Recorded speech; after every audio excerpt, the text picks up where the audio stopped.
Hello everyone, I am Mr. Rain and welcome back to my channel. I know it's been a little bit since I've uploaded, and I know that my weapon comparison series for Insurgency Sandstorm, I should have had an episode out by now, but I've had a busy week. I was out of town, so now I'm back and making videos, and I'm going to start off with this one. And today it's going to be a bit of a long-winded video talking about modern game development. And with that, I just want to say that feel free to watch this video in its entirety, but also go ahead and set it down in a tab, have me wherever you want, because it's just going to be me talking for quite a bit, getting some things out there. So putting out the obvious, gaming today is a lot more different than what it has been before. Games today are larger, more complex, they take longer to develop. However, the demand for new items and maps is a lot higher than it has been in the past. I feel part of this is because the games we grew up playing with had tons of content packed in at launch, and here's a few reasons for that. First off, games didn't take up as much space back then. Graphics, animations, textures weren't as complex as they were now, and since they didn't take up as much room, there was a lot more that the developers could throw in without worrying too much of a data cap. Another big reason is that there wasn't really a way to patch a game if it had a major issue or if it lacked content. If a major issue did occur, the game was typically re-released without alerting the press and usually went unnoticed. Today, many games are being released as incomplete, early access, betas, and so on. Even large title games like Battlefield and Fallout are following the popular trend of pushing out an incomplete game and promising the buyers that they'll patch it out later. This is a very dangerous path that can and has left an entire fanbase community stranded. Should I even bring up Anthem? In short, this model only works if the game is already built well and properly.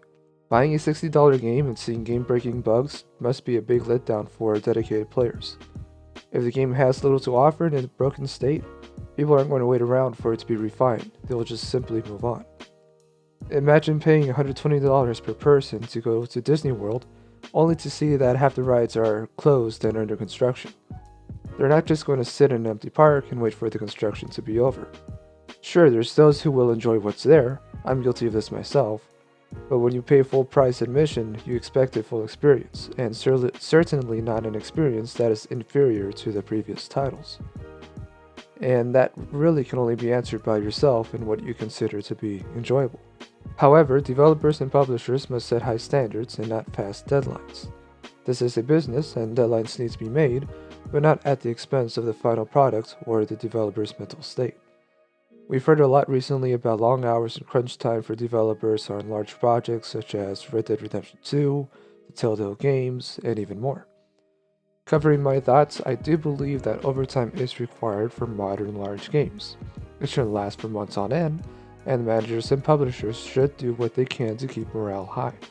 Employees should never feel like they're being abused and be told from the start that crunch time will happen. Managers should do their job and manage as best as they can to avoid or limit crunch time. I do feel sympathy for those who felt overworked on it, but I feel that they may not have been told in advance or are having a fast-paced environment. Some people simply can't handle that pressure, and I also agree that companies such as Telltale have mismanaged their projects and abused their employees. To say that all crunch is bad is simply not fair. I feel it's more fair to say that it needs to be represented and managed in a manner that makes all employees understand what the company wants and expects. With that, I feel the right people will work with companies that better fit them. It's a lot different if you were well aware of the circumstances. And a lot more of this comes to the passion of the developers. It's not to say that a developer that can't work overtime isn't passionate.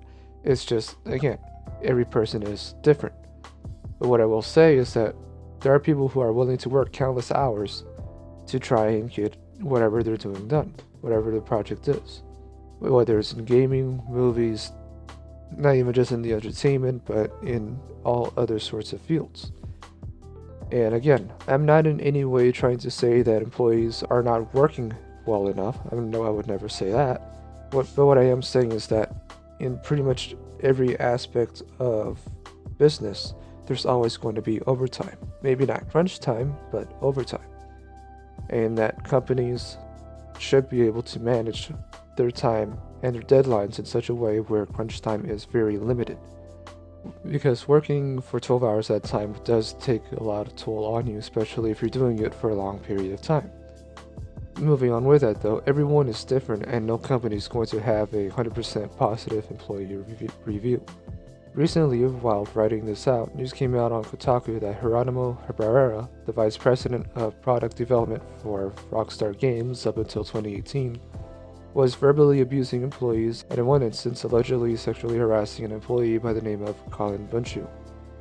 As I've said before in this video, employees should never feel or be abused. I don't particularly like talking about this type of news because info can be fuzzy and we may never get the full truth.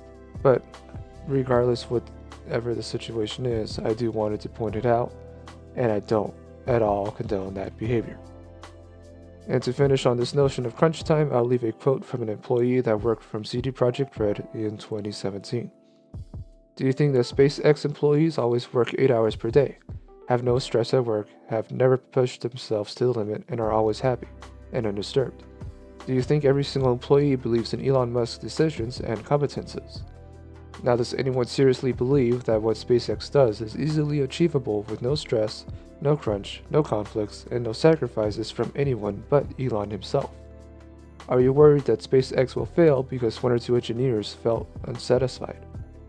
What I want to say is that CD Projekt made me feel like I launched a space rocket. If I wanted to drive a tricycle, I would apply to kindergarten instead. For reference, I couldn't find the quote myself when I searched it. It does lead back to a Reddit post, but I can't find this quote in particular. Credit goes to LegacyKilla for preserving this comment, and I will have the video link below where you can see his video. So what's next for modern development? Simply put, games will either continue to be built within a 1 or 2 year window, and by none other than trust, the game will be supported and fixed as time goes by via live services, or games will take 2 or more years to be developed and refined and released in a well-built state, much like what we've seen with single-player games such as God of War, Spider-Man, Witcher 3, and the soon-to-come Cyberpunk 2077. Of course, other games and games like these do take more than 2 years, but what I am saying is that they will take longer and they're not going to be pushed out due to deadlines. So that is all for this video. Thank you very much for watching. If you found this video enjoyable, please consider giving it a like, and if you wish to see more, please consider subscribing. So until next time, I am Mr. Rain, and I will see you guys next time.